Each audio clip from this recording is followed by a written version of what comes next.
What's going on, you guys? It is Tuesday. We went from a heavy barbell to now today we're gonna have a mid-range time domain for an AMRAP, and it's gonna be a little bit gymnastic heavy. So we are going to start this off. It is a 14-minute AMRAP, so as many rounds and reps as possible in 14 minutes. We're starting off with 20 alternating dumbbell snatches.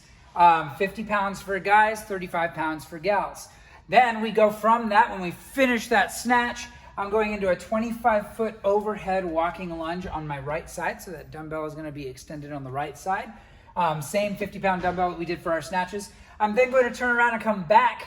Another 25-foot overhead walking lunge, this time on my left side. So really firing up the shoulders before doing a 50-foot handstand walk. And we're gonna go through that as many rounds as we can in 14 minutes. Common subs for the handstand walk is gonna be bear crawls. And I will talk about that when we get there.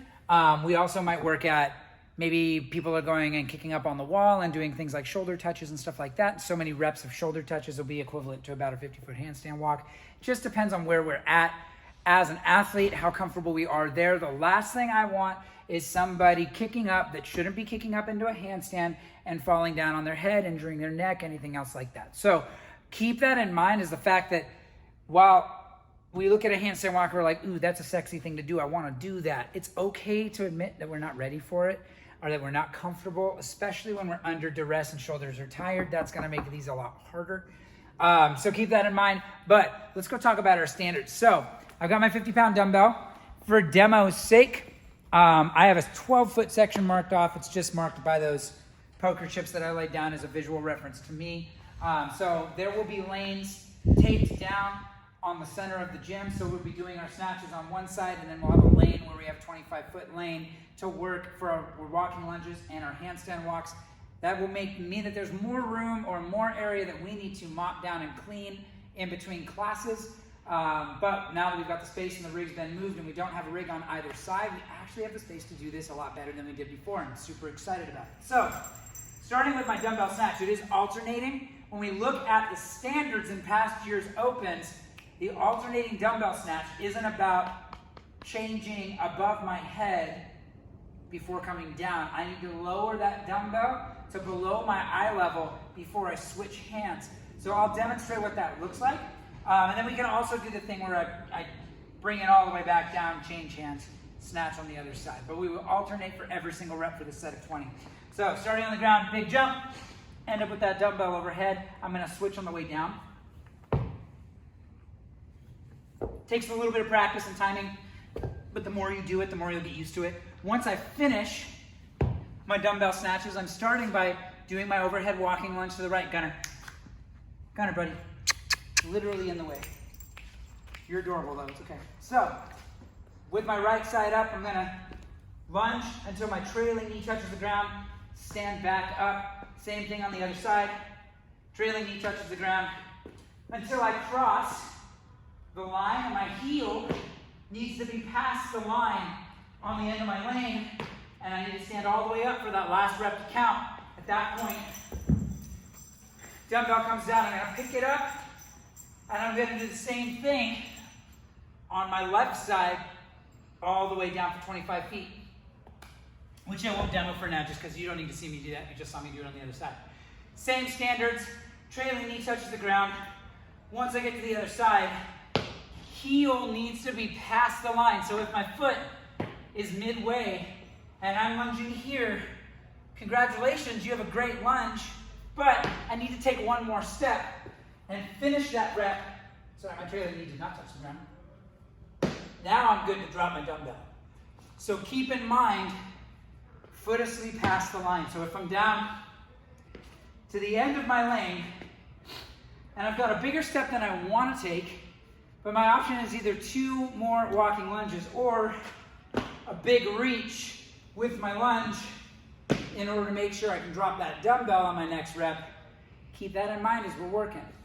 There will be lanes taped off and lines marking the ends of those 25 feet, with the 25 feet area. So it'll be really obvious where you're at and if that heel's past the line. Then, once I'm done with my overhead walking lunge, it's on the handstand walks.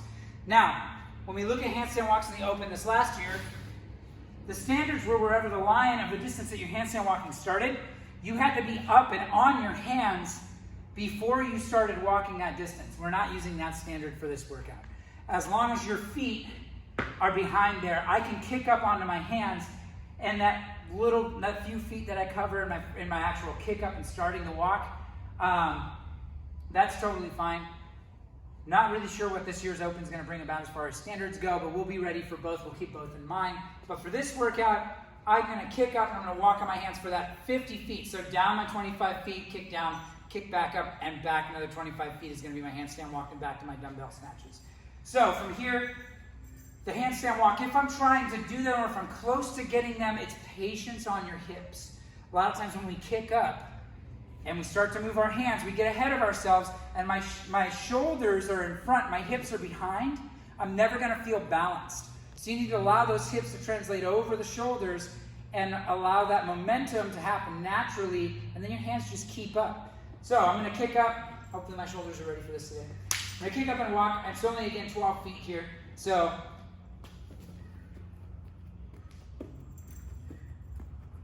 both hands pass the line before my feet come down. Now, if I'm walking and I'm tired and I'm fighting for those steps, even if my feet are coming down, if both my hands touch the other side of the line before my feet hit the floor, still a good rep. So let me try and demo it.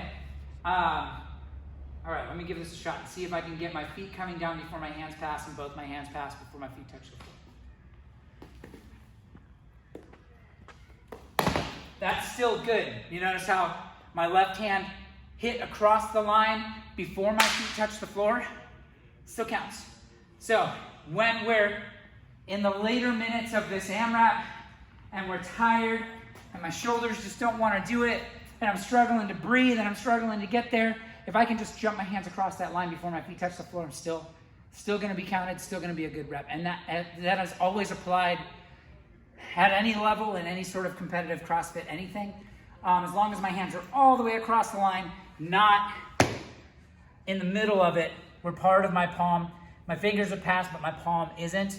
So if this marks my line, and the crease in the mats there is the line itself, that's past the line, that's not. Obviously not. But if both my hands are past, if I get this one past and this one's halfway, guess what? That didn't count. And I'm not saying it in the middle of the workout, I'm gonna make you redo your handstand walk or anything else like that, but we should be thinking about these things, especially if we're trying to be competitive when the Open rolls around, or we wanna start to dive into some local competitions when we get those opportunities again and all that sort of stuff.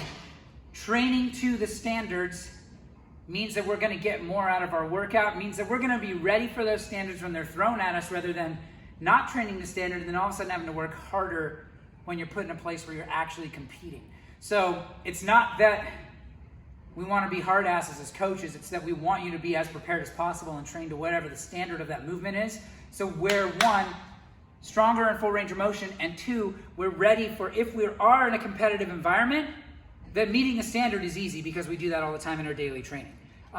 You'd be surprised at how much more prepared you're gonna be if you actually fight to maintain standards in your workouts than a lot of athletes that are phenomenal athletes, but they don't train to standards and they fall apart in competition settings. So keep that in mind as we're working through today.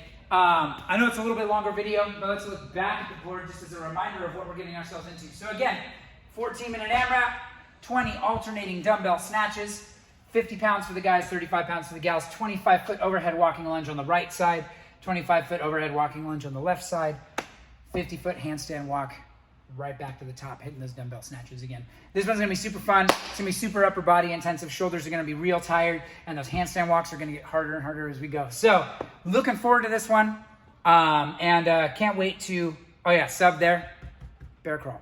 I know I didn't cover standards. YouTube it, Google it, whatever. This video has gone on long enough. You guys are probably bored and ready to work out. But bear crawl is gonna be our good standard. Still 50 feet on that bear crawl. And that will get you back to your dumbbell snatches a lot faster than, say, trying to stumble your way through a 50-foot handstand walk. Anyway, I'm excited about this workout. I'm excited to get upside down. It's been a while since we've handstand walked. It's going to be a good time. 14 minutes of fun. It's Tuesday, guys. We're still early in the week. It's get after it.